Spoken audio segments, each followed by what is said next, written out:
Assalamualaikum warahmatullahi wabarakatuh. Saya Roy Martin, calon guru penggerak Angkatan 9 dari SMP Negeri 5 Muara Siram, Kabupaten Kutai Barat, Provinsi Kalimantan Timur.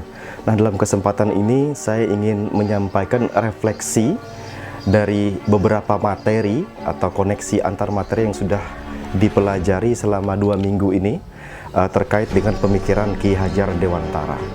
Yang pertama kali dipelajari dalam pertemuan ini adalah sebelumnya tentang ruang kolaborasi, di mana kami kelompok 2 pada saat itu mengangkat konsep sempekat sempawat yang kemudian mendapat revisi dan kami perbaiki juga saat itu, bahwa konsep sempekat sempawat ini adalah hal yang sejalan dengan pemikiran Ki Hajar Dewantara, di mana konsep dari masyarakat Kabupaten Kutai Barat ini terkoneksi langsung dengan pemikiran Ki Hajar Dewantara mengenai pendidikan yang menuntun.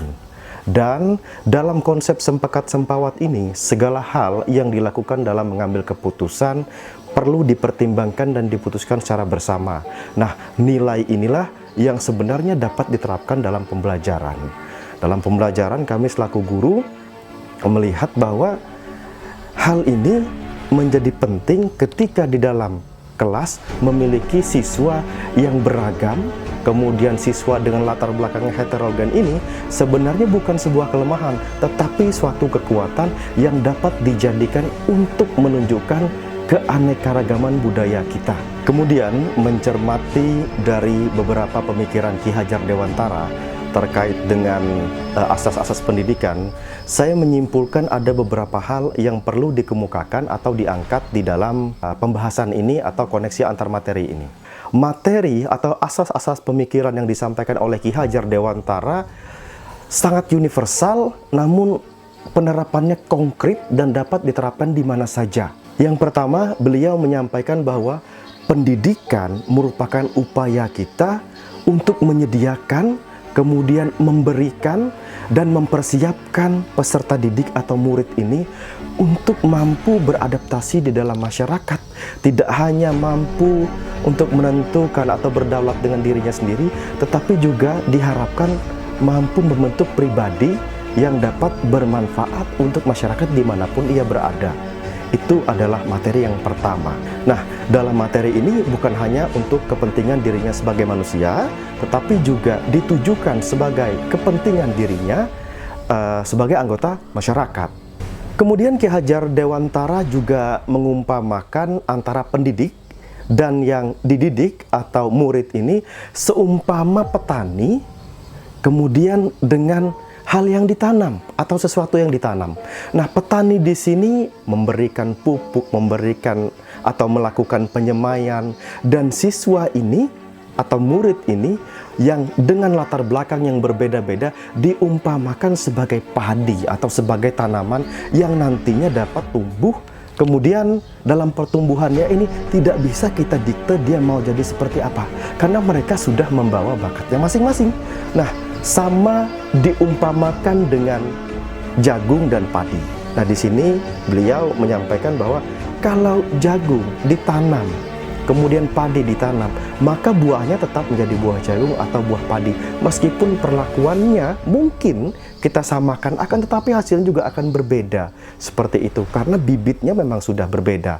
Nah, disinilah saya melihat bahwa untuk memandang siswa yang memiliki latar belakang berbeda ini membutuhkan cara pandang yang lebih luas. Dalam hal ini juga saya mengutip dari pendiri Apple, Steve Jobs. Beliau mengatakan bahwa orang yang cerdas atau orang yang memiliki pemikiran luas itu adalah orang yang memiliki kemampuan zooming out, artinya dapat melihat sesuatu dari perspektif yang lebih luas. Nah, seperti itu saya melihat Ki Hajar Dewantara dalam hal ini bahkan sejalan dengan Steve Jobs yang melihat sesuatu yang lebih luas, melihat siswa dengan kemampuan yang beragam ini sebagai sebuah kekayaan, bukan untuk konvergensi dari siswa, tapi untuk divergensi, sehingga hal tersebut dapat memberikan guru atau bagi kami untuk menerapkan bahwa kita tidak harus mempersamakan murid, perlakuannya tentu tidak sama dan hasilnya pun tentu akan berbeda-beda. Nah, yang ketiga yang menurut saya paling kontekstual dengan saat ini, beliau menyampaikan bahwa didiklah murid atau siswa ini sesuai dengan kodrat alam dan kodrat zamannya. Saya menganggap atau memahami ini sebagai sesuatu yang dicoba untuk dikontekstualkan dengan keadaan siswa, baik itu segi geografis dan sebagainya, kemudian juga zamannya. Kita ambil contoh saat ini bahwa kita untuk mendidik siswa tidak dapat membawa cerita Jakarta yang 100% sama ke Kutai Barat. Nah, di sini saya ambil contoh, kalau di tempat kita atau di tempat kami ini, bahwa mayoritasnya adalah petani dan pekebun. Nah, kami tidak mungkin mendidik anak atau memberikan umpama-umpama yang lebih luas tentang pendidikan ini, misalnya mengambil contoh dari laut, dari daerah pesisir, karena hal tersebut tidak kontekstual. Kemudian juga dengan kodrat zamannya. Nah, saat ini kita tahu bahwa kita sudah melewati masa industri, revolusi industri 4.0 atau 4.0, bahkan saat ini sudah 4.50 kalau saya tidak salah. Nah, hal tersebut membutuhkan kemampuan dari guru untuk mengidentifikasi kebutuhan siswa dalam kodrat zamannya yang sudah berubah dengan zaman ketika pengajar ini berkembang seusia mereka. Nah, di sini saya menganggap bahwa kontekstual saja bahwa program guru penggerak ini merupakan salah satu upaya pemerintah melalui Departemen Pendidikan atau Kementerian Pendidikan untuk menyesuaikan perubahan dan melakukan adaptasi terhadap kodrat zaman yang tentunya juga sudah berubah. Lalu yang keempat yaitu budi pekerti. Nah, di budi pekerti ini Ki Hajar Dewantara menyampaikan 3 hal, ya, yaitu ada kognitif, afektif, dan psikomotor. Nah, psikomotorik ini ya seperti itu. Kemudian kalau kita lihat di sini, cipta atau ranah kognitif ini berarti dalam pendidikan kita perlu memperhatikan aspek kognisinya. Aspek kognisi ini berkaitan dengan kemampuan dan pola pikir dari siswa. Kemudian afeksi, karsa juga berkaitan dengan kasih sayang seperti itu. Lalu ada psikomotorik. Nah, di sini ya, karya atau gerak dari siswa ini diarahkan oleh guru pada hal-hal yang bersifat konstruktif. Nah, kemudian hal ini tentunya tidak lepas dari yang saya sampaikan sebelumnya, yaitu pemikiran tentang kodrat alam dan kodrat zaman. Nah, berdasarkan apa yang sudah disampaikan Ki Hajar Dewantara tadi, saya menarik kesimpulan bahwa dalam pendidikan hal-hal tersebut menjadi dasar yang penting ketika kita berperan sebagai pembelajar dan pembelajar. Secara bolak-balik atau vice versa, hal ini perlu kita pahami dan teladani untuk dapat diimplementasikan di kelas. Nah, cara pandang terhadap siswa, cara pandang pendidikan yang menuntun, bagaimana cara kita memahami bahwa peserta didik ini memiliki keunggulannya masing-masing, sudah disampaikan oleh Ki Hajar Dewantara. Maka dari itu dapat saya simpulkan bahwa pendidikan yang diusung oleh Ki Hajar Dewantara ini bersifat universal dan dapat diterapkan dimanapun kita berada, tentunya dengan memperhatikan kodrat alam dan kodrat zamannya.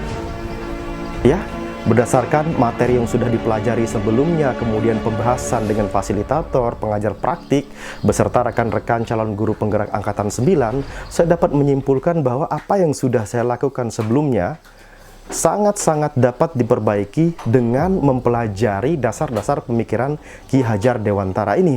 Nah, ada banyak yang sebelumnya menurut saya itu sudah benar, sudah tepat. Ternyata ketika diterapkan atau dipraktikkan, itu sebenarnya kurang sejalan dengan pemikiran Ki Hajar Dewantara. Maka dari itu, saya memberikan satu contoh saja. Yang pertama, ketika kita memaksakan siswa untuk mencapai kompetensi yang mungkin sebenarnya kurang ia sukai atau tidak ia pahami 100%, lalu kita memaksakan untuk mencapai suatu KKM misalnya, saya melihat di sini bahwa hal tersebut mungkin kurang begitu tepat, karena kita memahami bahwa siswa dengan latar belakang yang heterogen juga memiliki kemampuan yang variatif dan memiliki hobi yang tentunya berbeda juga dengan setiap siswa. Tidak hanya hobi, hal ini juga berkaitan dengan bakat dan minat. Nah, peran guru di sini harus menampung kemudian menyalurkan bakat dan minatnya tersebut. Hal ini tidak mudah, tetapi tidak ada yang tidak mungkin untuk memperbaiki kondisi pendidikan. Itu adalah refleksi terhadap diri saya sebelumnya yang saat ini mengubah cara pandang saya terhadap pendidikan setelah saya mempelajari asas-asas pemikiran Ki Hajar Dewantara ini.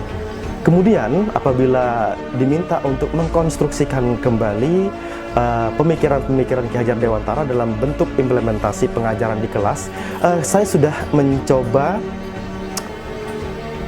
beberapa hal atau beberapa asas yang sudah saya atau kita bahas sebelumnya, yaitu tentang pembelajaran yang menuntun dan sebagainya.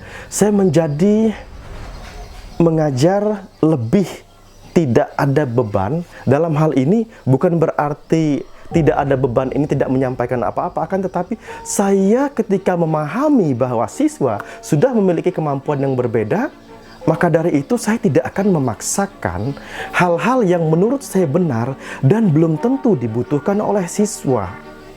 Nah, di sini betul-betul dibutuhkan konsep untuk menghambakan diri kepada murid atau kepada siswa. Konsep menghambakan diri ini bukan berarti kita semau-maunya menuruti seluruh kehendak siswa, akan tetapi kita berusaha memahami, mengupayakan memberikan tuntunan dan bimbingan yang terbaik kepada siswa kita. Itu yang dapat saya simpulkan dari pendidikan yang menghamba pada murid atau siswa. Nah, melalui video koneksi antar materi ini, saya ingin menyampaikan terima kasih yang sebesar-besarnya kepada pengajar praktik, kemudian fasilitator yang sudah memberikan materi yang betul-betul mengubah pemikiran saya sebagai seorang guru melalui pendidikan calon guru penggerak ini, dan juga saya berharap ke depannya hal ini dapat membuat saya lebih percaya diri, membuat saya lebih dapat memiliki dampak kepada siswa sesuai dengan harapan dan tujuan pendidikan nasional. Demikian yang dapat saya sampaikan terkait dengan koneksi antar materi, kemudian refleksi dan kesimpulan dari apa yang sudah saya pelajari bersama dalam pendidikan calon guru penggerak angkatan 9 ini. Saya Roy Martin dari SMP Negeri 5 Muara Siram. Wassalamualaikum warahmatullahi wabarakatuh. Salam.